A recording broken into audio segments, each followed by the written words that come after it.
और नजर आता है एक शानदार नजारा। मिट्टी भरा पानी रिसते हुए दिखता है। बहती रेत में आधा अधूरा दफना हुआ 80 फुट का ढांचा। फर्श के टिम्बर और जुड़े हुए फ्रेम मौजूद हैं। एक्सपर्ट उसके डिजाइन से उसकी उम्र का पता लगाते हैं। इस तरह की कंस्ट्रक्शन और फ्रेम को जैसे जोड़ा गया है, कंस्ट्रक्शन के कुछ तौर तरीके, बारीकियां, ये सभी बातें 16वीं सदी की ओर इशारा करती हैं। 16वीं सदी में इंग्लैंड पर बेरहम ट्यूडर तानाशाहों की हुकूमत थी।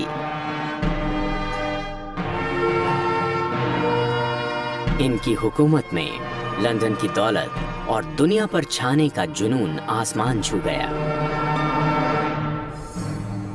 ये रहस्यमयी मलबा उस दौर के बारे में और जानकारी पाने का सुनहरा मौका है, तो येंस को उसकी पहचान करनी है। जहाज के टिम्बर के बीच उन्हें कुछ अहम सुराग मिलते हैं। टिन, लेड इंगट्स और आयरन बार्स। उसमें मेटल का एक छोटा सा खजाना है। कार्गो से पता चला कि मलबा एक मर्चेंट वेसल का है। मलबे की और जांच करने पर पता चलता है कि ये कोई मामूली कारोबारी जहाज नहीं है। नजदीकी रेत में तोपें हैं और एक बंदूक पर उकेरे गए हैं अक्षर TG और साथ ही एक टिड्डी का निशान भी। थोड़ी सी रिसर्च से पता चला कि TG का मतलब है Thomas Gresham, sir Thomas Gresham.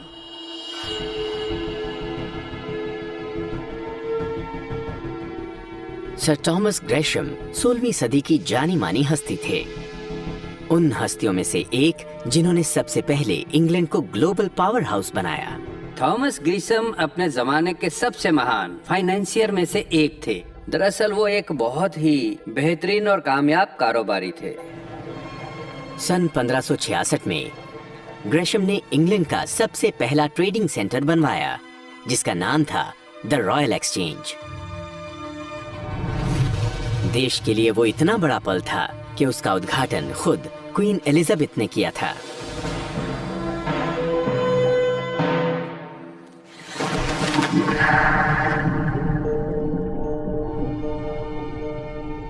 मलबे को और गौर से देखने से कुछ चौंकाने वाली बात सामने आती है। Gun ports. यही वो जगह है जहां गन पोर्ट था।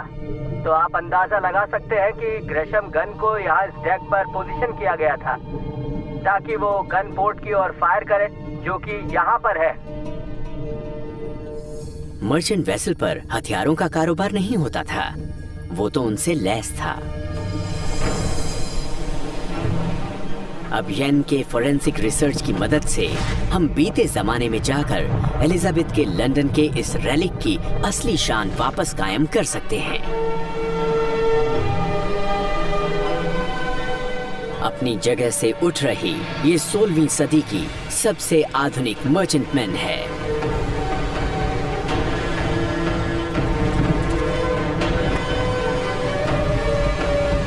जो 115 फुट लंबी है,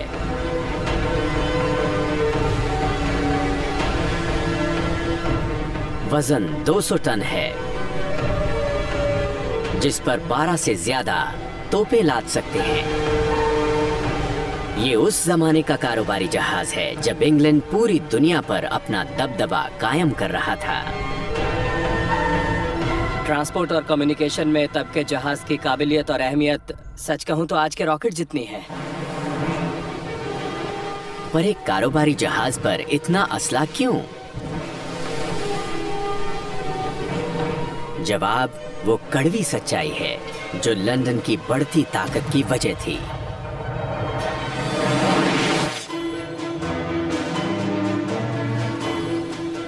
16वीं सदी का मलबा शायद बता पाए कि वो हथियारों से लैस क्यों था।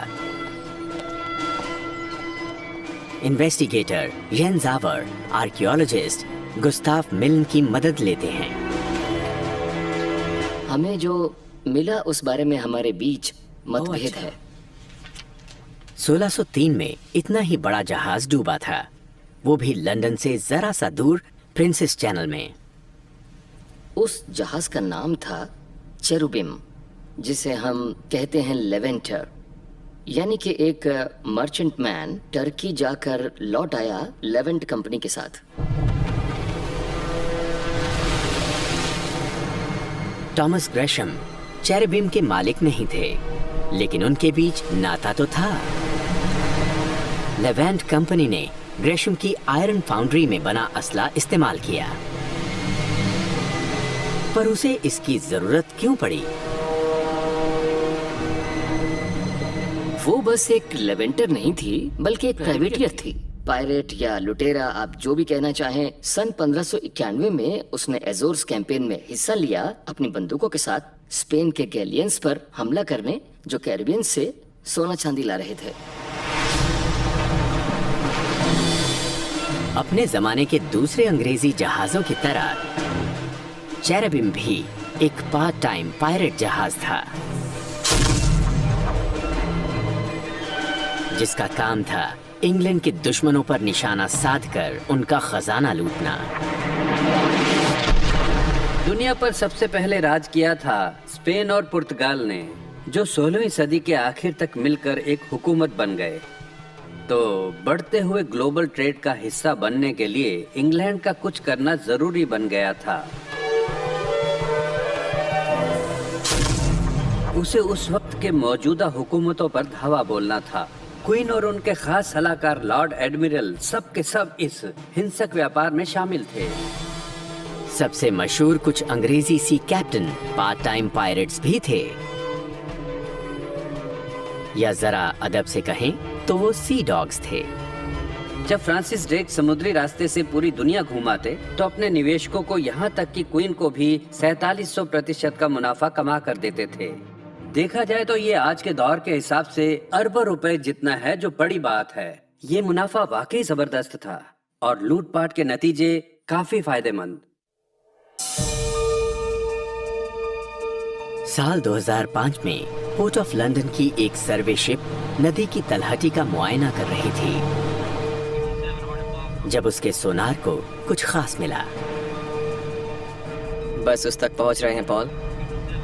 ये रहा मलबा। मलबा लंदन से करीब 64 किलोमीटर दूर टेम्स एस्चुरी में था।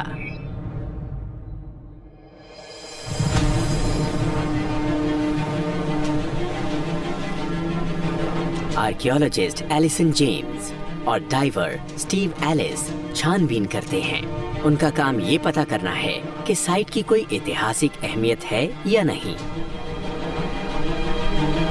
जो भी सुराग मिल रहा है हम उसे जुटा रहे हैं, क्योंकि हम समुद्र तल पर पानी में काम कर रहे हैं और इसकी मदद से मलबे की एक तस्वीर बना रहे हैं। तो छोटा सा सुराग भी बड़े काम का हो सकता है।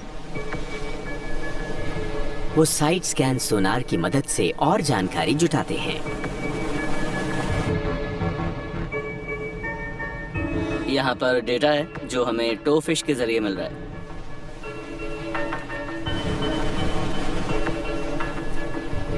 ये पानी के नीचे की बहुत ही बड़ी पहेली है और ये काफी चुनौती भरा है। मजा आएगा। ठीक है, डाइवर सब पानी में उतर सकते हैं। ध्यान से।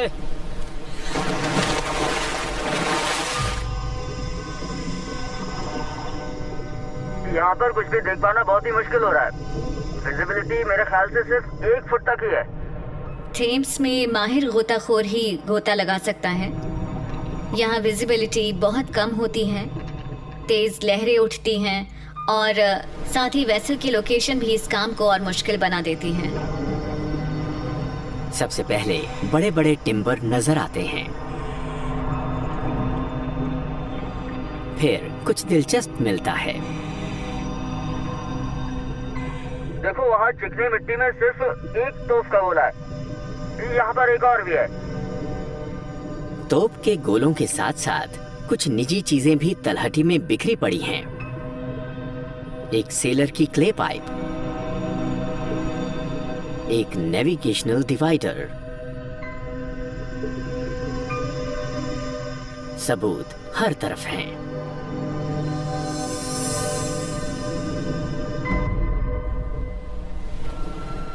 पानी के नीचे की इस पहेली को समझने का सबसे अच्छा तरीका है हर पहलू को अच्छी तरह देखना।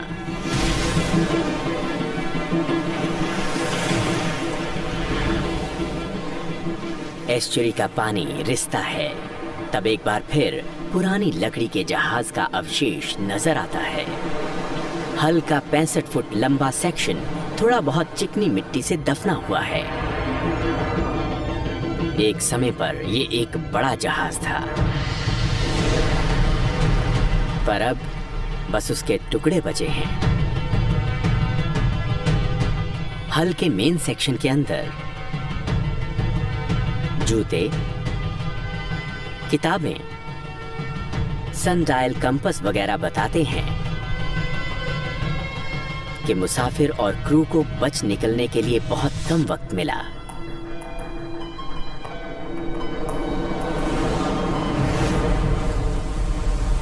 किनारे पर विशेषज्ञ मलबे को पहचानने के लिए नदी की तलहटी से मिले रेलिक की जांच कर रहे हैं। रैमरॉड्स, तोप के गोले, सभी की फोरेंसिक जांच बारीकी से हो रही है। सबसे पुख्ता सबूतों में से एक है चमड़े के जूते। हमारे पास कई जूते हैं जिनकी बनावट और स्टाइल इनसे मिलते जुलते हैं और 17वीं सदी में इनका खूब चलन था।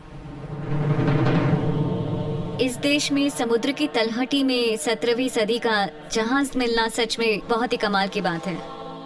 और इतिहास में दर्ज है कि हथियारों से भारी मात्रा में लैस एक युद्धपोत 17वीं सदी में यहाँ डूबा था और इसीलिए उसे नाम दिया गया द लंडन।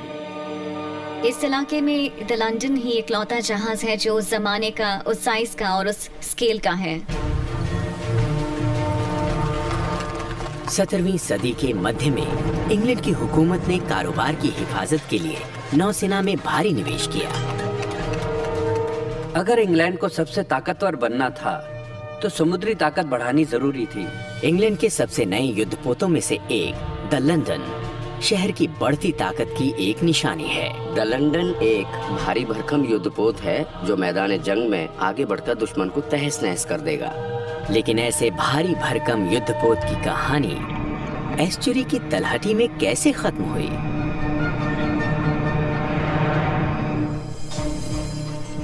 सुराग मलबे से मिलता है। जहाज का मलबा बिखरा पड़ा है। जहाज का एक हिस्सा और कुछ तोपें मलबे के मुख्य हिस्से से 1300 फुट दूर पड़े हैं। जहाज का हाल बेहाल है। साफ जाहिर है कि बहुत ही बड़ी तबाही हुई होगी। ऐसी तबाही कि जहाज का हाल उस दौर के कुछ मशहूर डायरीज में दर्ज है, जिसे एडमिरल्टी के सेक्रेटरी सैमुअल पीप्स ने लिखा था। आज सुबह मुझे द लंडन की बुरी खबर मिली जिसमें सर जॉयलसन के लोग उसे चैंटम से द होप लेकर आ रहे थे और फिर अचानक एक धमाका हुआ। लगभग 24 आदमी और एक औरत जो राउंड हाउस और कोच में थे उन्हें बचा लिया गया और बाकी 300 से ज्यादा लोग डूब गए। पर बिना खतरे वाले इलाके में तबाही मचाने वाला इतना बड़ा धमाका कैसे हुआ होगा?